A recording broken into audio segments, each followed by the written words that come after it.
Criminals are trying to steal your federal tax refund.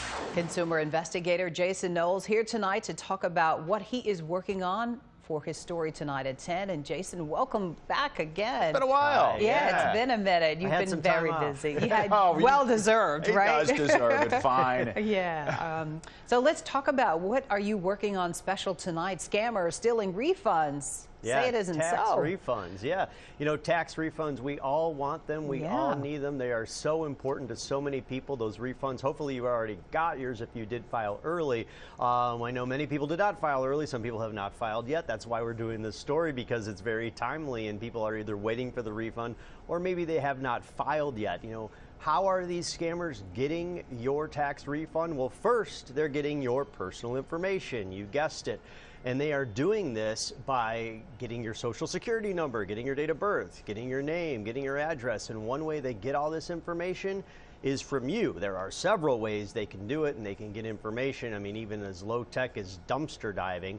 But what we're hearing from experts is that they're really getting it now from phishing texts and phishing emails. So what they do is they send you a text or they send you an email, and it looks like the link is from the IRS, or it looks like the link is from another government agency, and they're saying, hey, put your social security number in here, put in your tax ID, put in your information. You need to do this, because if you don't do this, something bad will happen, or we'll come after you for money, or you know, you really have to do this, or they may say the police will come after you. So bottom line is this: government agencies are not going to be sending you emails and texts, and they're not going to be sending you links asking for you to put in any information at all. So that is the biggest warning. The other way they're doing this is they're going back to those traditional phone calls. They may pick up the phone and say, hey, I need your social security number. I'm from the IRS. I am an IRS agent. I need your social security number right now, or else.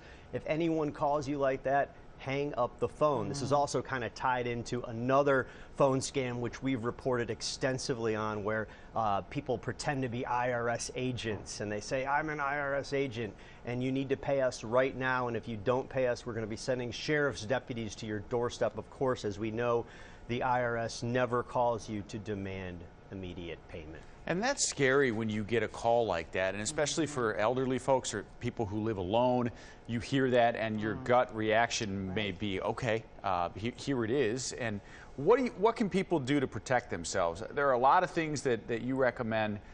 Tell us about a few of them and how people can protect themselves. Yeah, well, tonight at 10, we're going to be talking about all the different ways you can protect yourself to make sure that you get your tax refund and a crook does not get your tax refund. The first thing you could do is reach out to your cell phone provider. So many of these cell phone providers now are blocking a lot of these calls. They're maybe in some cases even blocking text, but they have software. It's so high tech, they're able to actually see many of these numbers that people never pick up, and then they can block those numbers automatically. Some of these you may already be enrolled in with your cell phone provider, and you may not even know it, but you're going to want to check with your cell phone provider to see, because some things you really have to opt into. The other thing is watch out for spoofed calls, and we've reported on spoofed calls a lot too.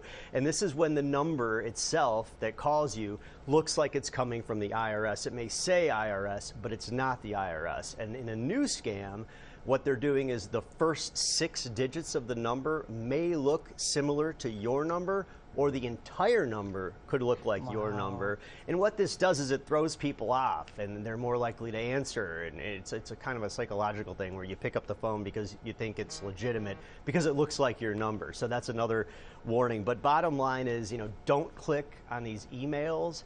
Don't click on these texts, and just don't give up your personal information. I know it sounds kind of obvious, but you know, a lot of people, like you said, Rob, they're put in these situations where they're scared and they think it's legitimate, and they're giving up that information, and then the scammers get your refund. Yeah. Well, your report tonight at 10 airs, and I know he talks to a couple folks who share how they were scammed. That's always a great way for example, you show what happened to these people, and they're almost never alone, and then I think it helps people relate to what is actually going on. Hopefully tonight, too, Jason can show us what happened and how you can repair it if it does happen to you as well. That's we will, important. and we're going to talk more to a woman, and we're going to hear her story about, you know, someone filed taxes in her name, so we're going to hear from her how it happened and the risk that she is in right now and what she's dealing with and struggling with. And how the I-Team really got results. Yeah, we'll look forward to it. We'll see that at 10 on ABC7, and we'll re-air that story here tomorrow as we usually do. Jason, thanks for joining us again. Great to see you. Thanks. Thanks so much, Jason. Welcome back, too. Yeah, let's talk sports, huh? All right, let's do that. Chilly day for